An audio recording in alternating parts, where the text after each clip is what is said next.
নমস্কার বন্ধুরা, ৮ দিনে ৫ দেশের সফরে বেরিয়ে পড়েছেন আমাদের প্রধানমন্ত্রী নরেন্দ্র মোদী। ঘানা থেকে শুরু করে ত্রিনিদাদ, আর্জেন্টিনা, ব্রাজিল আর শেষে নামিবিয়া। এই সফরটা কোনো সাধারণ সফর নয়, অথবা শুধুমাত্র ব্রিক্স সম্মেলনের চশমা দিয়ে দেখলেও এই সফরের গুরুত্বকে ভুলভাবে দেখা হবে। কারণ এটিকে রাজনৈতিক বিশেষজ্ঞরা ভারতের গ্লোবাল সাউথের লিডার হওয়ার একটি গুরুত্বপূর্ণ প্রচেষ্টা হিসাবে দেখছেন। এতে আর কোনো রাগঢাক নেই যে ভারত দক্ষিণের লিডার হতে চায়। এমনকি দক্ষিণের দেশেরাও ভারতকেই লিডার হিসাবে দেখতে চায়, চীনকে নয়। যার ফলস্বরূপ মুখ ফুলিয়ে চীনের রাষ্ট্রপতি জিনপিং এবারের ব্রাজিলের ব্রিক্স সম্মেলনেও যাবেন না বলা হচ্ছে। আসল ঘটনাটি ঠিক কী, সেই বিষয়ে বিস্তারিত প্রধানমন্ত্রীর ব্রাজিল সফরের আলোচনাতে আমি বলেছি। এছাড়া মোদির এই ৫ দেশের ভ্রমণকে ৫ লাইনে করে বুঝিয়ে এবং গ্লোবাল সাউথ অর্থাৎ ঠিক কোন দক্ষিণের লিডার ভারত হতে চাইছে সেই সব কিছুই বিস্তারিত আলোচনা করব এই ভিডিওটিতে। ভিডিওটি একদম শেষ পর্যন্ত দেখুন, কারণ এখানে আমরা শুধু তথ্য দেব না, ব্যাখ্যা করব কেন এই সফর ভারতের ইতিহাসে একটা টার্নিং পয়েন্ট হতে পারে। প্রথমেই এই সফরের সারাংশ দিয়ে শুরু করি। প্রধানমন্ত্রীর এই সফরটা ২ জুলাই থেকে ৯ জুলাই পর্যন্ত, অর্থাৎ মোট ৮ দিন চলবে। অর্থাৎ আজকে থেকে ওনার এই সফর অলরেডি শুরু হয়েও গেছে। যাবেন মোট ৫টি দেশে: ঘানা, ত্রিনিদাদ ও টোবাগো, আর্জেন্টিনা, ব্রাজিল আর নামিবিয়া। এছাড়াও এটি মোদিজির গত ১০ বছরে সবচেয়ে লম্বা বিদেশ সফর হতে চলেছে। যদি এই সফরের একটি থিম বের করতে হয়, সেটি হবে গ্লোবাল সাউথের নেতৃত্ব নেওয়া আর ব্রিক্সের মধ্যে দিয়ে বিশ্বে ভারতের পজিশনকে শক্ত করা। সেই লক্ষ্য পূরণ করতে আজকে তিনি চলে গেছেন ঘানাতে। ২ থেকে ৩ জুলাই পর্যন্ত তিনি ঘানাতেই থাকবেন। প্রায় ৩০ বছর পর কোনো ভারতীয় প্রধানমন্ত্রী ঘানায় গেলেন এবং অর্থনীতি, জ্বালানি আর ডিফেন্স এই ৩ খাতে বড় বড় চুক্তির আশা রয়েছে। ঘানা এখন ইকোওয়াস আর আফ্রিকান ইউনিয়নের গুরুত্বপূর্ণ একটি দেশ, যেখানে ভারত যদি জায়গা করে নিতে পারে তাহলে আফ্রিকার সাথেই নয়, বরং পুরো গ্লোবাল সাউথের উপর ভারতের প্রভাব বাড়বে। এরপর ৩ থেকে ৪ জুলাই তিনি থাকবেন ত্রিনিদাদ ও টোবাগোতে। ত্রিনিদাদে বিপুল সংখ্যায় প্রবাসী ভারতীয় বংশোদ্ভূতরা বসবাস করেন, যারা ১৮০ বছর আগে সেখানে গিয়েছিলেন। তাদের উত্তরসূরিদের সঙ্গে প্রধানমন্ত্রী দেখা করবেন। এছাড়াও আপনারা জানলে অবাক হয়ে যাবেন যে ত্রিনিদাদে আমাদের প্রবাসী ভাই বোনেরা আছেন প্রায় অর্ধেক জনসংখ্যায়। হ্যাঁ, এছাড়া এখানে কৃষি, রিনিউয়েবল এনার্জি আর ডিজিটাল পরিষেবার ওপরেও চুক্তি হবে। এছাড়াও আরেকটি স্পেশাল ব্যাপার হলো যে প্রধানমন্ত্রী এবার এই দেশটির সংসদেও ভাষণ দেবেন। এরপর ৪ থেকে ৫ জুলাই মোদিজি যাবেন আর্জেন্টিনায়। চীনের শয়তানির জন্য এই লিথিয়াম আর সয়াবিনের দেশ আমাদের জন্য অত্যন্ত গুরুত্বপূর্ণ হয়ে যায়। কারণ আপনারা তো জানেনই যে চীন কিভাবে ভারতের রেয়ার আর্থ মিনারেলসগুলিকে সাপ্লাই করছে না। এই জন্য আর্জেন্টিনার সঙ্গে পার্টনারশিপ করা আমাদের জন্য অত্যন্ত জরুরি। এছাড়াও ৫৭ বছর পর আর্জেন্টিনায় কোনো ভারতীয় প্রধানমন্ত্রীর পা পড়ল। তাই বুঝতেই পারছেন যে একদিনের সফর হলেও এটি কোনো হালকা সফর নয়। এখানে মূল লক্ষ্য হলো defence cooperation, oil and gas, কৃষি আর লিথিয়াম। এছাড়াও আর্জেন্টিনা এখন ভারতের ৫ নম্বর ট্রেড পার্টনার। এরপর প্রধানমন্ত্রীর সবচেয়ে বেশি সময় অর্থাৎ ৫ থেকে ৮ জুলাই ৩ দিন থাকবেন ব্রাজিলে। কারণ ব্রাজিলেই এবারের অর্থাৎ ১৭তম ব্রিক্স সম্মেলনও অনুষ্ঠিত হবে। থিমটা শুনেও একদম ভারতীয় ফিল আসে, inclusive and sustainable global governance, অর্থাৎ ভারতের ভাষায় বললে সবাইকে নিয়ে এগোনো।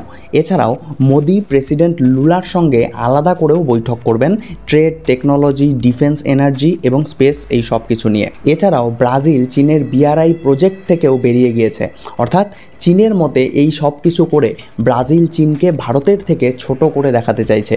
তাই সবাইকে অবাক করে দিয়ে এই প্রথমবার জিনপিং কোনো ব্রিক্স সম্মেলনকে অ্যাটেন্ডই করবেন না। এছাড়াও পরের বছর অর্থাৎ ২০২৬ সালে ভারত ব্রিক্সের চেয়ারম্যান হবে, তার প্রস্তুতিও এখান থেকেই শুরু। যাই হোক, এরপর ৯ জুলাই নামিবিয়া হয়ে প্রধানমন্ত্রী ওনার এই দীর্ঘ সফরকে সমাপ্ত করবেন। নামিবিয়ার সফরটাও ২৭ বছর পর হচ্ছে। খুব কম লোকই জানেন যে নামিবিয়া থেকেও ভারত সরাসরি হিরে আর ইউরেনিয়াম পেতে পারে। এছাড়াও মোদি এখানেও পার্লামেন্টে ভাষণ দেবেন ও স্বাস্থ্য, শিক্ষা আর ICTতে চুক্তি হবে। অর্থাৎ এই সফরকে সঠিকভাবে পর্যবেক্ষণ করলে এটি ভারতের বিদেশ নীতিকে বুঝতে সাহায্য করে। সঠিকভাবে ভাবলে এই পুরো সফরটাই গ্লোবাল সাউথকে নিয়ে। আফ্রিকা, লাতিন আমেরিকা, ছোট ছোট দ্বীপ দেশগুলো, যাদের কথায় বড় কোনো দেশ বা গ্রুপিং যেমন G7 বা UN খুব একটা কান দেয় না, ভারত তাদের হয়ে কথা বলছে। G20-তে যেমন বলছে, ব্রিক্সেও তেমনই বলবে। ইন্ডিয়া এখন বলছে আমরা কেবল বিশ্বের একটি বৃহৎ শক্তিই নয়, বরং বিশ্বের দক্ষিণের দেশগুলির প্রতিনিধিও। গ্লোবাল সাউথ কি সে তো বলাই হলো না। এই ছবিটিকে দেখুন, এখানে এই লাইনের নিচে পৃথিবীর দক্ষিণে যেই দেশগুলো আপনারা দেখতে পাচ্ছেন, এদের সকলকে মিলে গ্লোবাল সাউথ বলা হয়।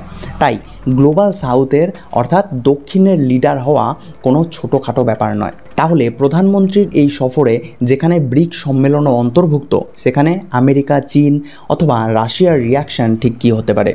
আমেরিকা ব্রিক্সের দিকে চোখ পেতে রাখবে। তবে এই সফর দেখে আমেরিকাও খানিকটা খুশি, কারণ ভারতের প্রভাব বাড়লে চীনের প্রভাব কিছুটা কমবে।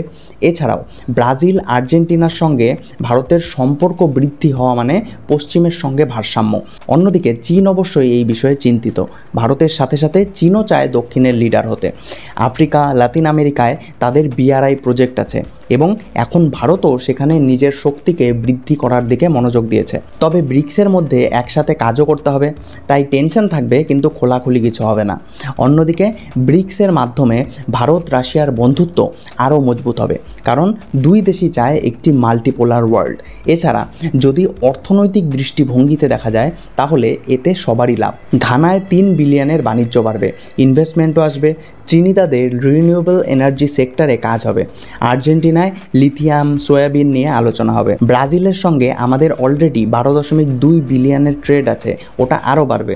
নামিবিয়ায় হিরে আর ইউরেনিয়ামের ওপর চুক্তি হলে সেটা ভারতের ভবিষ্যতের জন্য খুব গুরুত্বপূর্ণ হবে। এছাড়া ভারতীয় ডায়াসপোরার দিকেও নজর দিয়েছে ভারত সরকার, যা ভারতের সফট পাওয়ারকে বৃদ্ধি করতে গুরুত্বপূর্ণ ভূমিকা পালন করে। ত্রিনিদাদে প্রবাসী ভারতীয়দের সঙ্গে সরাসরি সম্পর্কের মাধ্যমে ভারত নিজের সফট পাওয়ারকে বৃদ্ধি করছে। সাংস্কৃতিক বন্ধন, ভাষণ, অনুষ্ঠান সব মিলে ভারত শুধু সরকারিভাবেই না, বরং মানুষের মনেও জায়গা করে নিতে চাইছে।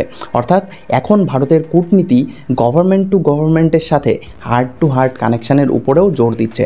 অর্থাৎ এই সফর শুধুমাত্র সাধারণ কোনো বিদেশ সফর নয়, বরং এটাকে ভারতের পরবর্তী দশকের আন্তর্জাতিক স্ট্র্যাটেজির একটা প্রিভিউ বললেও ভুল হবে না।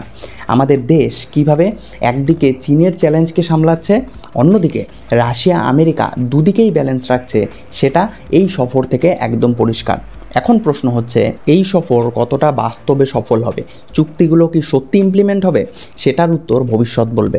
কিন্তু এটা একেবারেই স্পষ্ট, ভারত এখন আর শুধু চুপ করে বসে থাকে না, বরং আগে থেকেই নিজের মতো করে পিচ তৈরি করে রাখে।